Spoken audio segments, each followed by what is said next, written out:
बहू बनी सन्यासी। एक दिन टीवी पर बाबा बिरजूनाथ का प्रवचन चल रहा था। सरला बड़े गौर से बाबा जी की बातें सुन रही थी। भाइयों और बहनों, हम क्या लेके आए थे और क्या लेकर जाएंगे। दुनिया तो मोह माया का जाल है। हमारे रिश्ते नाते सब झूठे हैं। इनके चक्कर से बाहर निकलकर भगवान का ध्यान लगाए, तभी हमारा जीवन सफल होगा। चलिए, आज के लिए इतना ही, कल हम फिर आएंगे। प्रणाम बाबा जी। सरला बाबा बिरजूनाथ की परम भक्त थी। वो हमेशा उनका प्रवचन सुनती थी। एक दिन, सरला, जल्दी से मेरा नाश्ता लगा दो, मुझे देर हो रही है भाई। तभी विनोद देखता है कि सरला अपनी आंखें बंद कर ध्यान की मुद्रा में बैठी है। अरे तुम यहाँ बैठी कौन सा मंत्र पढ़ रही हो? मेरा नाश्ता कहाँ है?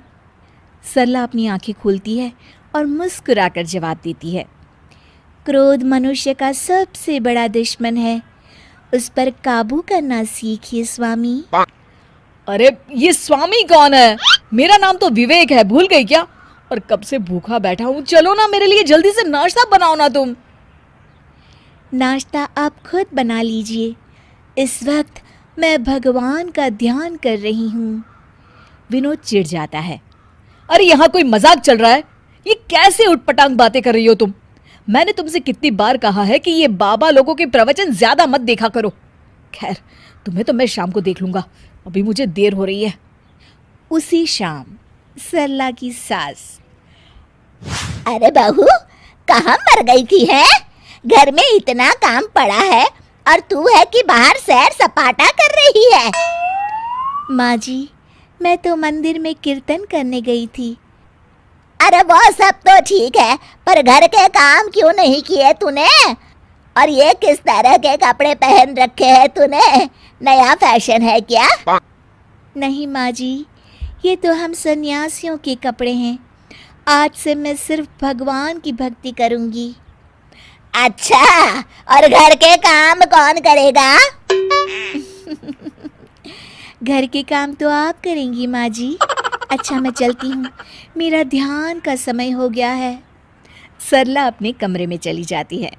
इस तरह सरला घर के काम करना बंद कर देती है और मजबूरी में सरला की सास को घर के सारे काम करने पड़ते हैं।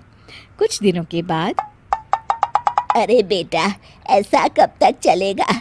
इस बुढ़ापे में सुबह से शाम तक काम कर कर के लगता है मैं तो बहुत जल्द भगवान को ही प्यारी हो जाऊंगी। तुझे अपनी माँ की जरा भी चिंता नहीं है क्या? माँ, मेरी तो समझ में नहीं आता कि सरला का क्या करूं। एक बात बोलूं बेटा, जब से बहू सन्यासी बनी है तब से कुछ ज्यादा ही पेटू हो गई है। सारा दिन खाने का ऑर्डर देती रहती है। तभी दरवाजे पर सरला की सहेली कोमल आती है। नमस्ते माँ जी, सरला घर पर है क्या? हाँ है, अपने कमरे में। थोड़ी देर के बाद सरला अपने कमरे से आवाज देती है, माँ जी, 2 कप चाय ले आइएगा और साथ में कुछ नाश्ता भी। अरे जरा दम तो लेने दे महारानी। कुछ कहा क्या माँ जी? अरे कुछ नहीं बहू, आती हूँ चाय नाश्ता लेकर अभी।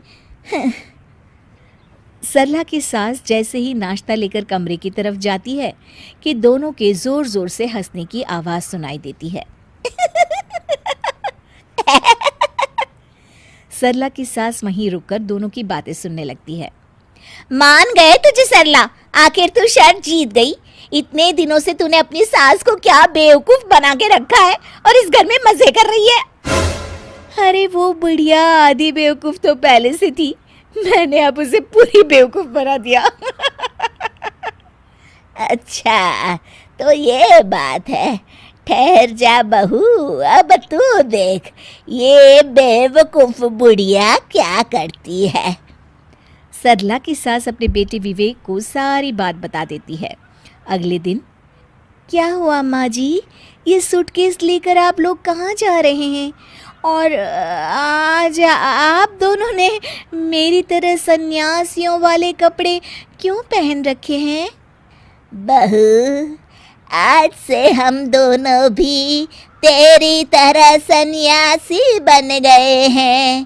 इसीलिए मैंने फैसला किया है कि हम ये घर बेचकर हिमालय चले जाएंगे भगवान की तपस्या करने। हैं? लेकिन माँ जी, आप ये घर कैसे बेच सकती हैं? मेरा मतलब आपके हिमालय जाने के बाद मैं कहाँ रहूँगी? अरे तू भी तो सन्यासी है, और एक सन्यासी को घर की क्या जरूरत। चल तू भी अपना सामान बांध ले, चल जल्दी कर बेटा।